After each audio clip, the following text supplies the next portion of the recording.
어렸을 때 제가 제일 많이 들은 얘기가 뭐였냐면요. 바로 이 얘기였어요. 막 공부하다가 너무 힘들다 그러면 이런 얘기 하는 거예요. 적당히 공부해서 절대 죽지 않는다. 코피 몇 번 난다 그래서 사람 죽지 않는다. 사람 그렇게 쉽게 죽지 않는다. 근데 돌이켜 생각해 보니까요. 이 말이요. 되게 믿음의 고백인 거예요.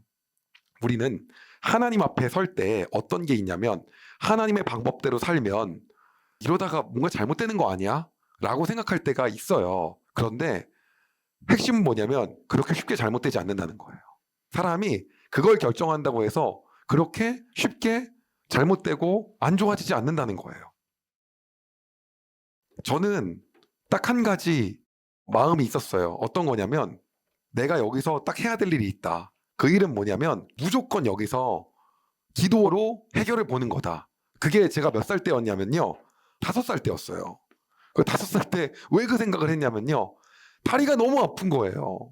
병원에 가서 입원했는데도 안 고쳐주는 거예요. 고려대 구로병원에 입원했는데도요. 그래서 다리가 더 이상 안 자랄 수 있다는 거예요. 통증이 너무 심해서 아팠는데요. 이유를 못 찾는 거예요. 통증이 너무 심해갖고요. 겨우겨우 고려대 병원에 가서요. 입원하라고 했는데 입원실이 없는 거죠. 그 입원실이 없어갖고 어머니가 의사는 입원 처방을 냈는데 입원을 못하니까는요. 빨리 입원하게 해달라고 거의 앞에서 막 울고 막 그랬어요. 그래서 백도 없는데 입원을 했는데 거기서 고쳐주지가 못하는 거예요. 그래서 생각을 했습니다. 기도해야 된다. 근데 문제는 뭐냐면 그렇게 기도하면요. 사람들이 어떻게 생각하냐면 왜냐면 나을 수 있는 방법이 없으니까 병원에서 못 고치니까요. 답이 없잖아요. 그럼 여기서 기도하면 인생 끝나는 거고 죽는 거냐는 거죠. 그게 아니라는 거예요. 우리는 하나님의 방법대로 무언가를 선택하고 나아가는 믿음으로 가는 길을요. 굉장히 이성적으로 생각하는 분들이 비합리적이고 너무 비이성적이고 그렇게 생각하지만은 중요한 거는 쉽게 잘못되지 않는다는 겁니다. 하나님은 그런 분이 아니라는 거예요. 꽉 잡고 계신 분이라는 거죠. 그래서 우리는 오히려 인생에 막혀 있을 때, 외길밖에 없을 때, 외통수일 때, 그때가 하나님이 하나님 되심을 드러낼 수 있는 기회이며, 그리고 핵심적인 건 어떤 거냐면 바로 그때가 하나님이 역사하실 때라는 거죠. 사람은 그렇게 뭐 하지 않는다? 쉽게 죽지 않는다는 거예요. 쉽게 망가지지 않는다는 거예요. 재수할 때 선생님들이 저한테 했던 말, 공부 그 정도 한다고 쉽게 죽지 않아. 하나님한테 올인한다 그래서 그렇게 인생 쉽게 잘못되지 않아. 그게 정말 믿음이 있는 말이라는 걸 제가 나중에 알게 되었어요. 자, 오늘 여러분한테 그 이야기에 대해서 한번 나눠보려고 합니다. 북이스라엘의 여호람이라고도 불리는 요람에 이어서요. 남유다의 아하시아 왕까지 예후의 혁명으로 인하여서 전부 다 죽었습니다. 예후는요. 북이스라엘을 이렇게 만든 아합 가문을 끝장보기 위해서요. 이세벨을 찾기 시작합니다. 결국에는요. 시돈 땅에서 바알과 아세라 신을 전부 다 들여와서요. 아합 집안에서 그것을 믿게 했고 그로 인하여 그의 아들인 아하시아와 여호람까지 그리고 딸 아달랴까지 그리고 그 왕국 전체를 전부 다 하나님 앞에 죄를 짓게 한 거예요. 그리고 그 이세벨은요. 여전히 아들인 여호람 시대까지 살고 있었고요. 기세등등했고 실세 역할을 하고 있었습니다. 그리고 그 이세벨은 여러분이 알다시피 갈멜산 대첩에서 엘리야가 바알과 아세라의 선지자 850명과 싸워가지고 이겼지만 그때 내가 엘리야를 죽이겠다고 협박했던 인물이기도 합니다. 그리고 그뿐 아니라 이세벨은요 굉장히 많은 하나님의 선지자들을 죽였습니다. 드디어 이 이세벨을 찾아서 마지막 해결을 해야 되는 순간입니다. 그리고 예후가 드디어 이세벨을 발견했습니다. 근데 이세벨 근처에 누가 있었냐면 근처에 넷이 두 사람이 있는 거예요. 그래서 넷이 두 명한테 예후가 명령을 합니다. 열왕기하 9장 33절입니다. 예후가 그들에게 명령했습니다. 저 여자를 내 던져라.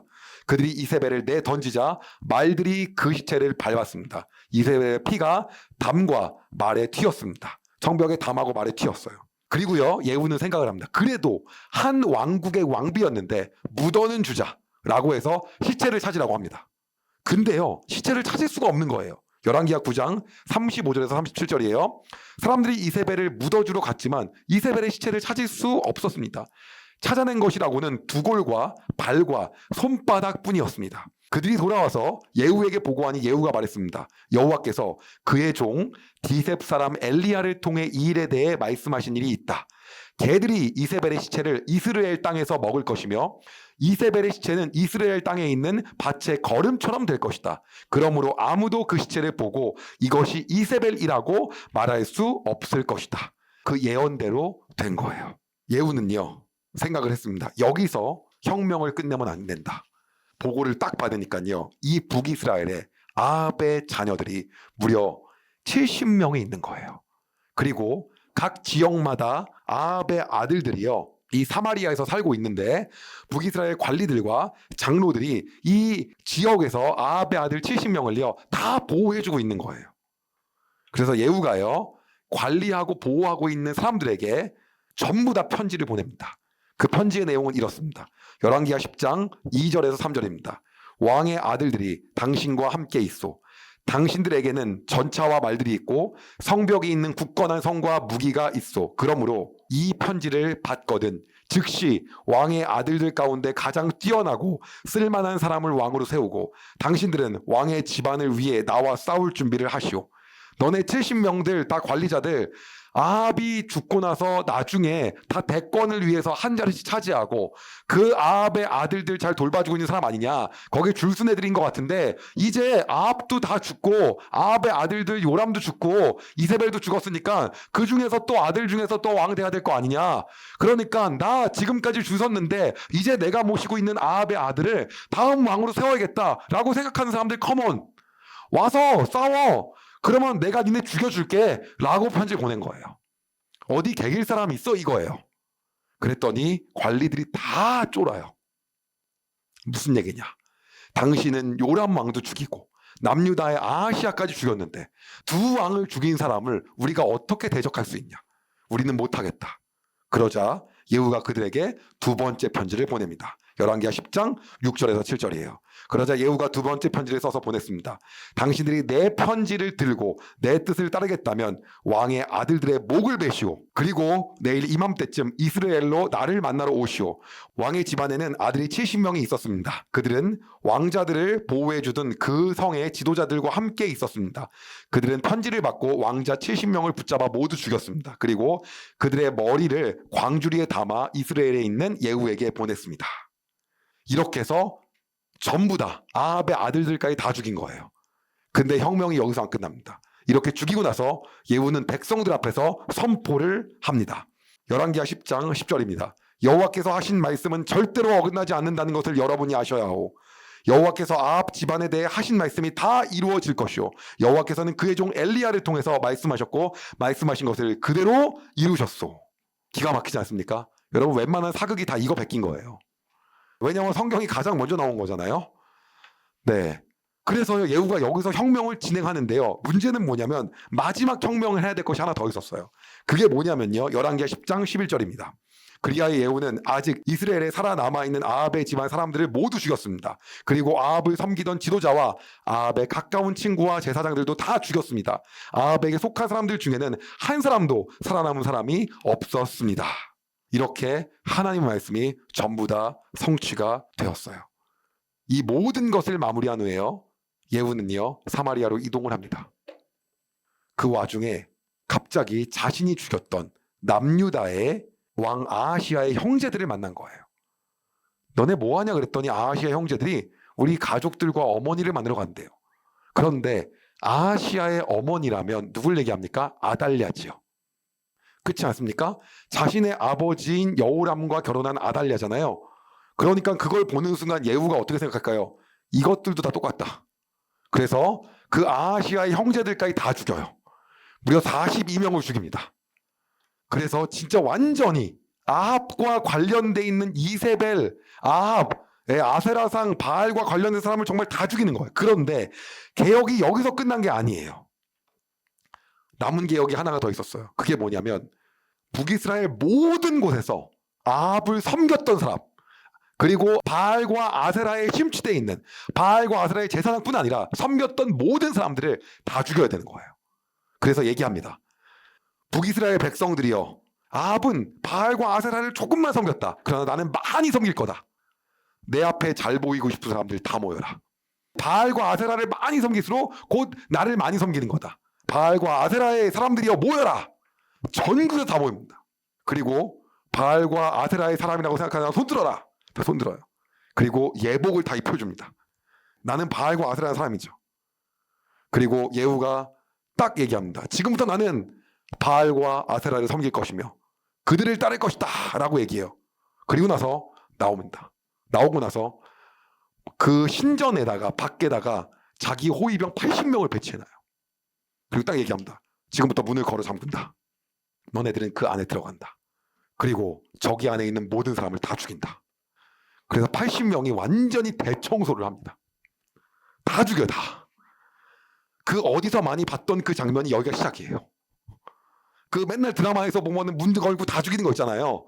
연개소문에서도 보셨고 얼마 전에 했었던 고려 거란 전쟁도 그렇고 전부 다 문 닫아 죽어 다 이거예요. 그래서 싹 다 청소를 다 끝냅니다. 그뿐이 아니에요. 어떻게 했냐면요. 열왕기하는 이 부분을 이렇게 얘기하고 있습니다. 열왕기하 10장 25절에서 28절입니다. 예후는 번제 드리기를 마치자마자 호위병과 장교들에게 말했습니다. 들어가서 바알을 섬기는 사람들을 죽여라. 한 사람도 빠져나가지 못하게 하여라. 그리하여 호위병과 장교들이 바알을 섬기는 사람들을 칼로 죽이고 그 시체를 밖으로 내던졌습니다. 그런 다음에 그들은 바알 신전 내실로 들어갔습니다. 그들은 바알 신전 나무 우상들을 끌어내어 불태우고 바알의 돌 우상도 깨뜨렸습니다. 그들은 바알 신전까지 무너뜨리고 그곳을 변소로 만들었습니다. 그 변소는 지금까지도 있습니다. 이처럼 예후는 이스라엘에서 바알 종교를 없애버렸습니다. 여러분이 그동안 그 열왕기 상하를 읽으면서 가장 시원하게 생각할 만한 장면입니다. 그리고 하나님이 예후에게 말씀하셨습니다. 열왕기하 10장 30절입니다. 여호와께서 예후에게 말씀하셨습니다. 잘했다. 너는 내가 보기에 옳은 일을 했다.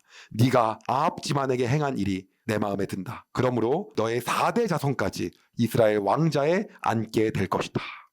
이 약속을 딱 합니다. 그리고 예후는 멋지게 이제 다음을 향한 길을 겁니다. 근데 다음을 향한 길을 걷는데요. 문제가 있어요. 예후가 하지 못한 한 가지. 그것이 바로 어떤 거냐면 금송아지를 없애지 못합니다. 열왕기하 10장 29절이에요. 그러나 예후도 느밧의 아들 여로보암이 저지른 죄의 길에서 완전히 돌아서지는 않았습니다. 여로보암은 이스라엘 백성이 베델과 단에 있는 금송아지를 섬기도록 했습니다. 이거를 못합니다. 왜?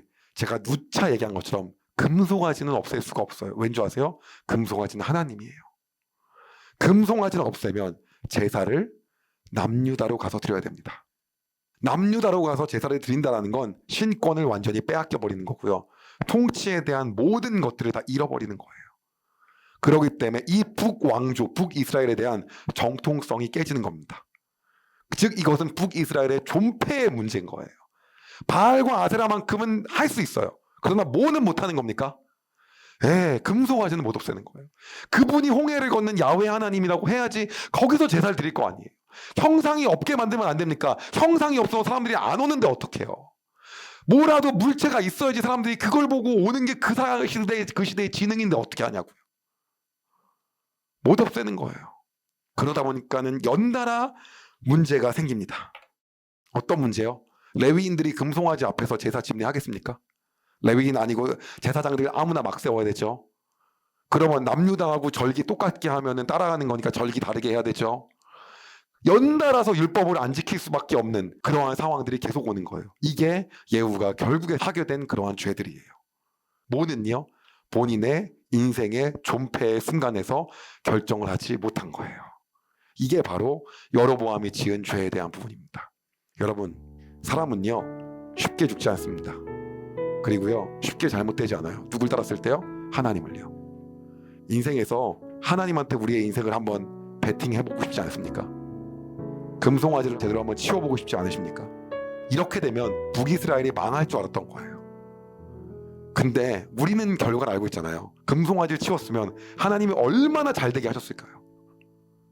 얼마나 복을 더하셨을까요? 근데 예후는 그거를 못한 거예요. 왠 줄 알아요? 그것은 자기의 정권이거든요. 그렇게 되면 왕위가 무너질 수가 있어요. 그럼 내가 혁명을 왜 했는데?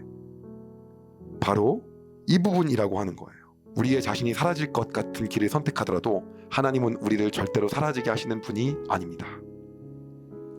여러분, 완전히 돌아서지 못한 예후의 마지막은요, 하나님보다 더 소중한 것이 있었기 때문이에요. 바로 그것은 본인의 왕의 정통성과 본인의 왕좌가 이어지는 동안에 그것을 제대로 유지해야 되는, 할 수밖에 없는 그러한 이유 때문이었죠.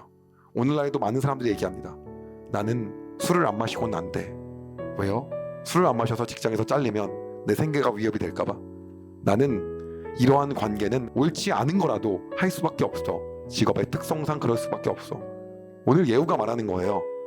북이스라엘의 특성상 금송아지를 놓고는, 그것을 버리고는 내가 통치를 할 수가 없어. 그 정도는 이해를 해줘야지. 그러면 왕조 자체가 무너진다는 건데 그걸 어떻게 하겠어. 많은 사람들이 각자의 영역에서 얘기합니다. 이거는 내가 버릴 수가 없어. 뒤로 무슨 백마진 주는 거, 뭐 하는 거, 리베이트, 관행이야. 이거는 내가 버릴 수가 없어. 여러분 왜 그런 줄 아십니까? 이유는요, 그걸 안 하게 되면 내가 많이 손해본다고 생각하는 거예요. 오늘 예후의 계산도 똑같았습니다. 그게 열왕기 하에서 예후를 이렇게 멋지게 표현하고 모든 것들을 하고 나서도 마지막에 내린 부분이 이거라고 이야기하고 있는 거예요. 오늘 여러분들이 깨트려야 되는 거, 무너뜨려야 되는 것은 바로 무엇이냐는 거죠. 그것을 깨트릴 때 하나님은 우리를 소멸하게 하는 분이 아니라 하나님을 기대하게 하시는 분인 줄을 믿으시기 바랍니다. 기도하겠습니다. 하나님, 아무리 우리가 좋은 일, 선한 일, 하나님 보시기에 합당한 일을 하고라도 죄에서 완전히 돌아서지 못하면 우리의 최후는 결국 다르지 않다라는 것을 보았습니다. 하나님, 우리가 완전히 돌아서지 못하는 이유는, 우리 안에 작은 것들을 계속 타협하는 이유는, 우리가 그것이 없어진다면, 그것이 잘못된다면 내 인생에 문제가 생길까봐, 내 인생이 크게 잘못될까봐 라고 우리가 염려하며 하나님이 원하시지 않는 그 길을 우린 날마다 선택하게 됩니다. 오늘 이 시간 결단하는 것은 하나님이 원하시는 방법대로만 살길 소망합니다. 그리하여 그 길이 손해보는 길이 아니라 오히려 하나님이 복 주시는 길임을 깨닫고 하나님이 하실 일을 기대하는 삶을 살기를 소망합니다. 우리 안에서의 포기하지 못했던 오늘 이 순간 금송아지를 우리가 온전히 깨뜨려 버리고 하나님만을 바라보길 소망합니다. 주님, 우리 마음 가운데 타협하지 않고 하나님께 나아갈 수 있는 믿음과 용기를 허락하여 주시옵소서. 오늘도 그렇게 다짐하며 나아가는 주님의 백성들 가운데 함께 하실 것들을 기대하며 예수님의 이름으로 기도드립니다. 아멘. 여러분, 은혜 많이 받으셨나요? 이 영상을 통해 더 많은 사람들에게 하나님의 은혜를 공유하길 원하신다면 여러분의 구독과 좋아요가 꼭 필요합니다. 오늘도 여러분의 삶에 하나님의 은혜가 가득하길 진심으로 소망합니다.